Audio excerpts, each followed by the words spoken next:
Video games come in all different shapes, sizes, and forms, but they all have one thing in common. All video games need a controller. Oh, now you tell me. That's where these babies come in. Yeah, these are the true classics, from back in the 1960s and 70s before they invented buttons. To be fair, given the technology of the time, there wasn't much you could do in these old games beyond moving something around on screen, so buttons really weren't much of a priority. All about those knobs, baby. Don't like knobs? Okay, fine. Maybe you'd prefer the Intellivision and its number pad.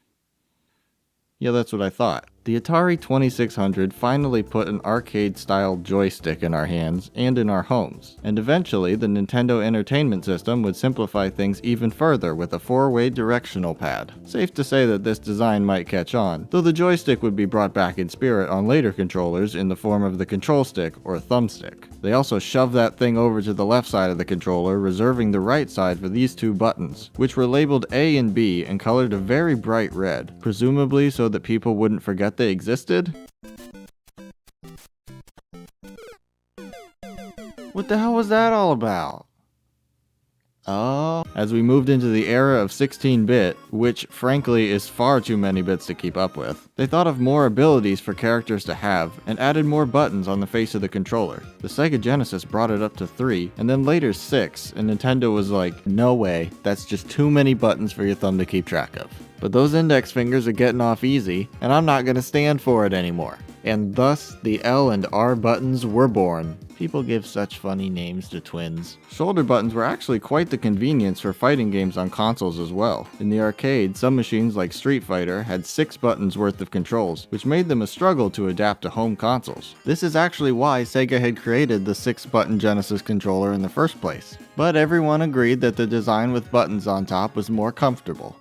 Everyone except Sega, apparently. From this point on, the new standard was set, and everything was smooth sailing.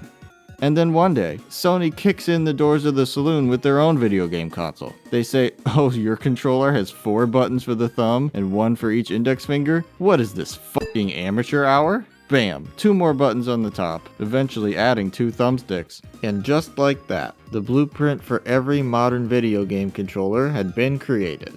Except for this, whatever this whole deal is. Video game controllers used to be simple. Directional controls here, a button or 2 over there, easy as pie. Nowadays, I mean, come on, do you expect your dad to understand the difference between this symbol and this symbol? That's a button? Now here is where things get interesting. The GameCube controller, which I remind you is the greatest video game controller ever made, was full of innovations, and among its most important was the introduction of analog triggers on first-party controllers. For those who don't know, all controller buttons have one of 2 types of inputs, analog or digital. Digital inputs only have 2 states. The button is either pressed or it isn't. There either is an input or there isn't one. Analog, on the other hand, is variable. It's more like a slider. Think about 3D games with thumbsticks. The character moves faster or slower depending on how far you move the stick. Analog buttons are similar. The more pressure you use on it, the stronger the input, depending on the game, of course. But where did this idea for including analog triggers come from? You see, the GameCube and GameCube controller were developed alongside the games Super Mario Sunshine and Luigi's Mansion. As such, the controller's design was heavily influenced by feedback and requests from the game's respective development teams. In Mario Sunshine, they wanted the player to have the option to spray water while moving or standing still. Holding the R button only part way will allow them to spray ahead of Mario while he's moving, whereas pressing it in all the way will lock Mario in place, allowing for greater accuracy. The GameCube's trigger buttons are unique because pushing them in a certain amount will cause them to click. In Sunshine, this is the point at which Mario will be stuck in place. The original Xbox would also release in 2001 just after the GameCube and similarly featured analog triggers, but no other console has had the full press clicking function used by the GameCube. But the GameCube wasn't actually the first controller to feature analog triggers. For that, we need to go all the way back to 1995 with the Namco Ni-G-Con for the PlayStation. This third-party controller was made with racing games in mind, specifically Namco's racing games, and was totally unique, being separated into 2 halves that could be rotated independent of one another. This thing was compatible with dozens of racing games, featured analog buttons, and is kind of a little bit cool as hell. Analog triggers are now the standard among video game controllers, excluding Nintendo consoles ironically. Yeah, after the GameCube and the Wii Classic controller, they kind of just stopped using them.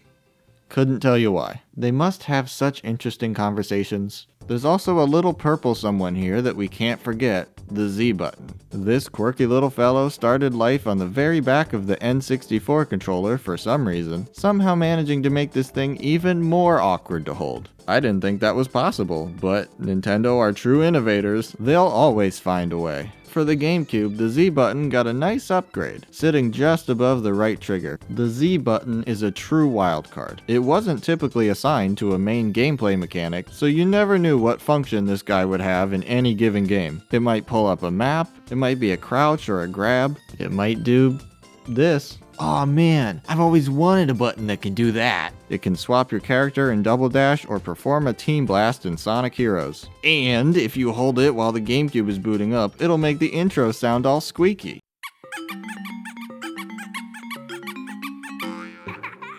Look, perfection is perfection, okay? I don't make the rules. The Z button even made the leap to the Wii. Granted, it was stuck on the nunchuck with this odd C button and used very sparingly, but hey, it was there, which is more than you could say for X and Y. However, the Wii did also have the classic controller, which featured a more traditional control scheme. 4 face buttons, a D-pad, dual analog sticks, which were both on the bottom of the controller for no particular reason, and 4 shoulder buttons. Wait, these are buttons? I thought this was a wart. The regular old Z button was no more. Instead, the traditional L and R buttons were now accompanied by ZL and ZR, which remain part of Nintendo controllers to this day. You know, even the Nintendo Virtual Boy had shoulder buttons on the back of its controller. But who cares, it's the damn Virtual Boy. Oh, how cute. Xbox wants to be in the script too. Okay, buddy, let's see what you have for us. The Xbox One released in 2013, and with it came a redesigned controller, and a fairly nice one at that. Parts of the gaming world were beginning to put less emphasis on full controller vibration, but Xbox wanted to enhance the experience for those playing certain types of games, like shooters or racing games, so they built haptics, aka vibrations, directly into the triggers to give players feedback when they performed certain actions, like shooting or driving. They wrote an article about it in Superfluous Gaming Mechanics Nobody Wants Monthly. Well, that seems a bit rude. Honestly though, it's kind of a neat feature and is appreciated at times. The problem with it mostly comes when it's used in games that don't really need it, like I'm literally just dribbling a basketball. Please calm the hell down. Let me also introduce you to this, the Xbox Elite controller. Oh well, if it's Elite then I have to respect it. Introduced during the Xbox One era, no, not the first Xbox, the Xbox One, its big selling points are that it features various interchangeable parts, sure, and that it has toggles on the back that allow you to set the sensitivity of the triggers. This limits how far you can push the triggers in, and how far they need to be pushed in order to register a 100% press. Sure, they're advertised as being helpful when you need a quick reaction, but let's be honest. Is this really the reason you're losing at Call of Duty?